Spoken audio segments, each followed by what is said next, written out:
Student, myself Mrs Rinku Daiya. और आज की क्लास में हम पढ़ेंगे इतिहास।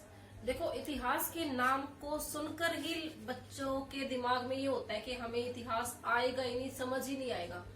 वो क्यों होता है बेटा? वो तब होता है जब आपको सिर्फ और सिर्फ बुकों से पढ़ना पड़े। इतिहास कभी बुक से पढ़ने से नहीं आता। इतिहास पढ़ोगे आप, हिस्ट्री अगर पढ़ते हो तो उसको एज ए स्टोरी आप अपने जीवन से रिलेट करके, पीछे वाले जीवन से रिलेट करके आप one by one, step by step अगर उसको पढ़ते आओगे तो आपको वो समझ में बहुत अच्छे से आएगा। और एक बार अगर आपने उसको पढ़ लिया तो फिर कभी स्टोरी की तरह अगर आपने उसको सुन लिया तो फिर कभी आप उसको भूलने वाले नहीं हो, ये मैं आपको गारंटी देती हूँ। तो शुरू करते हैं आज की क्लास का आपका चैप्टर, कंपनी की स्थापना। कि भारतीय तथा यूरोप व्यापारी जो एक साथ बहुत सारे देशों के साथ स्थल मार्ग से व्यापार करते थे। तो 1600 ईस्वी के बाद, जैसे मतलब 1600 ईस्वी के बाद वाला जो आधुनिक काल जो आप पढ़ते हो ना, 18वीं शताब्दी जिसको मानते हैं आप, उसमें यूरोप के पास मतलब सभी देशों के पास एक क्रिएटिविटी खत्म हो गई थी। क्रिएटिविटी मतलब हर कोई मतलब ये हो कि भाई हमारे देश में कुछ नया हो, ये हर किसी को भी लगता है। जैसे आप भी अगर फ्री बैठे हैं तो कुछ न कुछ आपके दिमाग में भी आएगा कि मुझे ये काम करना चाहिए, मुझे वो काम करना चाहिए, या कुछ भी क्रिएटिव आप करने की सोचते हो। तो यूरोपियन के पास भी जब पूरे सभी देशों के पास सभी उनकी क्रिएटिविटी खत्म हो गई थी तो उन्होंने एक नई क्रिएटिविटी लाने को सोचा। उसी को हम एक पुनर्जागरण काल के नाम से भी जानते हैं, उसी को ही हम पुनर्जागरण काल कहते हैं। तो यूरोपीय कंपनी जब धीरे धीरे पूरे वर्ल्ड में, देखो यूरोपीय कंपनी, ये यूरोप जो देश है, इसके पास जब क्रिएटिविटी खत्म हो गई ना, तो इसने ये कहा कि भाई पैसा हम देंगे, आप व्यापार करिए, आप जाइए और व्यापार को में क्रिएटिविटी लाने के लिए कोई न कोई ऐसा स्थल ढूंढिए जहां से हमारा व्यापार बढ़े।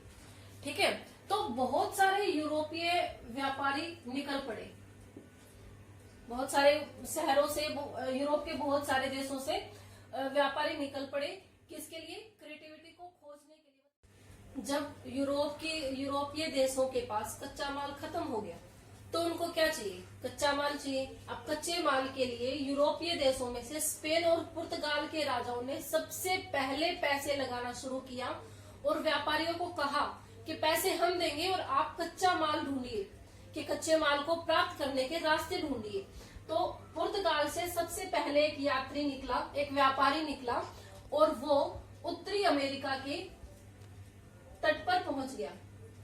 इसीलिए उसको आज भी रेड इंडियन प्रजाति के नाम से जाना जाता है। उसको लगा कि ये इंडिया आ गया है, तो वहां जो प्रजाति पाई जाती है, इसीलिए उसको आज भी रेड इंडियन प्रजाति के नाम से जाना जाता है। ठीक है, फिर पुर्तगाल से ही दूसरा यात्री निकला जो 1492 में सबसे पहले, देखो, अमेरिका को खोजा गया। 1492 में अमेरिका को खोजा गया और उसके 6 साल बाद 1498 में कौन था वो? Vasco D gamma.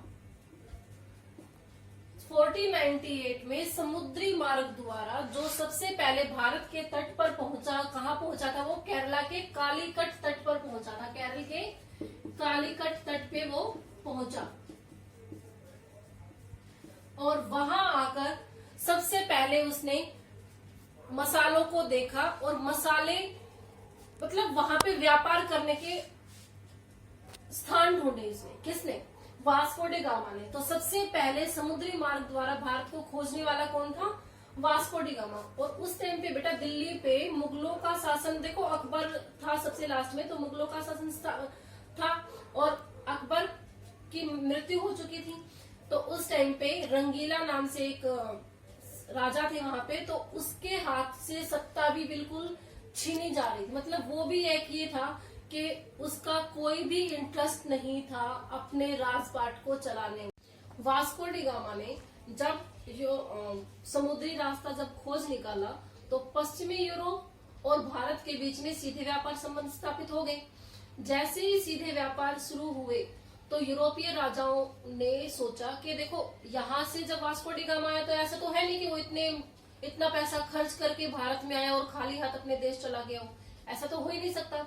यहाँ से वो केरला के कालीकट तट से कुछ मसाले लेकर वहां पे गया और वहां जाकर उसने इतने ऊंचे दामों पर उनको बेचा और उसकी यात्रा में जो लगा था ना, जो खर्चा लगा था, उसका 60 गुना ज्यादा, कितने गुना ज्यादा, 60 गुना ज्यादा उसने कमा लिया। मतलब अपने यात्रा का खर्चा भी निकाला और 60 गुना ज्यादा उसका बच भी गया।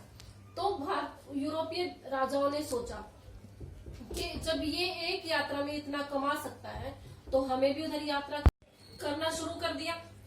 उसके बाद देखो, यूरोप वाले यहाँ पे जो आए थे, पुर्तगीज यहाँ पर जो आए थे, वो व्यापार के मसले से आए थे कि हमें यहाँ पे आकर के व्यापार करना है। लेकिन जैसे ही उन्होंने देखा, भारत की अर्थव्यवस्था को देखा, भारत के राजाओं को देखा कि कुछ नहीं है, यहाँ पर थोड़ा सा उनको अपना दिमाग लड़ाने की जरूरत है और वो पूरा का पूरा अपना ये राज्य को हथिया सकते हैं और यहाँ पर राज कर सकते हैं।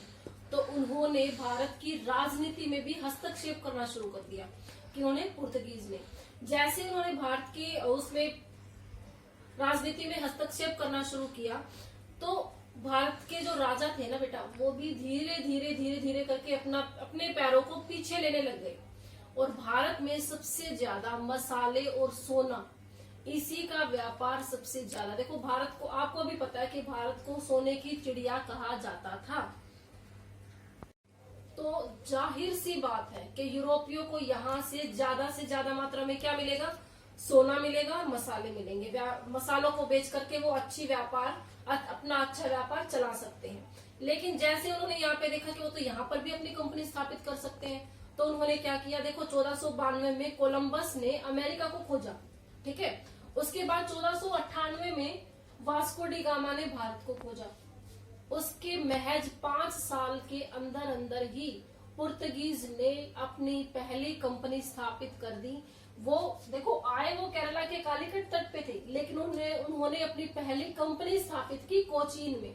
कहाँ पे स्थापित की, कोचीन में। और जैसे उन्होंने अपनी कंपनी स्थापित की, उसके बाद से तो उन्होंने अपने पैर पसारना शुरू कर दिया इंडिया में। यहाँ से भारत पर विदेशियों का राज शुरू हो जाता है बेटा। यहाँ से ये लगता है कि अब हमारा देश विदेशियों के हाथों में जाता जा रहा है। देखो बेटा, पुर्तगालियों में 3 सबसे महान वायसराय वे हैं, जिनमें से सबसे पहले था अल्मेडा। कौन थे? अब वायसराय अल्मेडा थे, जिन्होंने भारत के समुद्री मार्ग को अपना बना लिया। कि उन्होंने क्या किया, जैसे ही वो वहां पे आए, केरला के काली तट पे आए, तो उन्होंने क्या किया कि पहले ना भारत के चारों तरफ जो समुद्री एरिया है, कि इसको अपने अंडर में ले लेते हैं। अगर ये अपने अंडर में आ गया ना, तो जो बाहर से जो विदेशी और कोई यहाँ पे आने नहीं पाएगा। क्यों? क्योंकि यहाँ पे हमारा राज्य स्थापित हो जाएगा, हमारा राज हो जाएगा। अगर कोई यहाँ अंदर आएगा तो हमारी अनुमति के अलावा वो अंदर नहीं आ सकता। तो दूसरे हुए थे अल्बुकर्क। दूसरे कौन थे? अल्बुकर्क, जिन्होंने पारस की खाड़ी और लाल सागर को अपने नियंत्रण में ले लिया। और इस प्रकार पुर्तगालियों ने गोवा, दमन एंड दीव, बेसिन, पश्चिमी तट आदि को अपने नियंत्रण में ले लिया। तीसरा जो आदमी था वो था नुन्हा डी कुन्हा, जिन्होंने आते ही गोवा को अपनी राजधानी बना लिया। देखो बेटा, ये जो तीन वायसराय है, जो 3 आदमी है भारत में, विदेश से भारत में आने वाले, इन्होंने देखो वायसराय अल्मेडा आए, उन्होंने क्या किया, भारत के समुद्री तट को अपने नियंत्रण में ले लिया और उन्होंने शांत जल की नीति बनाई। कि शांत जल की नीति, जिसको ब्लू वाटर पॉलिसी भी कहते हैं। और अल्बुकर्क ने सती प्रथा, इसको ना जब डच आएंगे ना, तब ये सती प्रथा का आपको समझ में आएगा कि क्यों इसने सती प्रथा को बंद किया। भारत में इसने सती प्रथा को खत्म कर दिया। फिर नुन्हा डी कुन्हा ने क्या किया, आते ही गोवा पर अपना हक जमा दिया और गोवा को अपनी राजधानी बना लिया। राजधानी बनाते ही, जैसे ही उन्होंने इसको राजधानी बनाया, वो धीरे धीरे अपने काम में स्थापित हो ही रहा था कि डचों का आगमन भारत में हो गया। डचों का भारत आना हुआ और अल्बुकर्क उधर से क्या कर रहा था, सती प्रथा को, देखो मैंने अभी बताया था, सती प्रथा को समाप्त कर दिया। वो सती प्रथा को समाप्त उसने अपने देश के लिए नहीं किया, उसने अपने खुद के, अपने स्वयं के लाभ के लिए उसने उसको सती प्रथा को खत्म किया था। क्यों? देखो, जैसे ही जो भी राजा मरता था तो उसकी रानी का क्या किया जाता था, उसकी रानियों को उसके साथ सती होना पड़ता था। ठीक है, अब अगर उसको उसके साथ सती होना पड़ता था तो उसने क्या किया कि अगर सती प्रथा को समाप्त किया तो जो स्त्रियां थी, जो विधवाएं थी, उनसे कोई शादी नहीं करेगा। अब अल्बुकर्क ने उनसे शादी करना शुरू कर दिया, और जैसे ही शादी शुरू की, उनसे शादी करी, तो उनका जो राजपाट था किसके हाथ में आया? अल्बुकर्क के हाथ में आया। और जैसे ही डच आए तो उनकी शक्तिशाली, उनकी सेना क्या थी? वो बहुत ही जल सेना, बहुत ही शक्तिशाली थी बेटा। शक्तिशाली सेना को देख करके पुर्तगालियों ने सोचा कि अब देखो यहाँ पर हमारा राजपाट इतना नहीं होने वाला। ठीक है, तो पुर्तगालियों ने एक चाल चली। क्या चाल चली? उन्होंने उधर से ब्रिटेन के राजकुमार की शादी कैथरीन नाम की राजकुमारी से करवा दी। अपनी बेटी के राजकुमारी के, मतलब अपनी कैथरीन नाम की राजकुमारी से उसकी ब्रिटेन के राजा की शादी करवा दी, और दहेज में बेटा उनको मुंबई दे दिया। क्या दे दिया? मुंबई। अब मुंबई उनको दे दिया, किनको? ब्रिटिशर्स को, ब्रिटिश कंपनी को। जैसे उनको ब्रिटिशर को वो मुंबई मिला तो ब्रिटिश कंपनी तो वहां आएगी नहीं, वो राजकुमार तो यहाँ आने से रहा।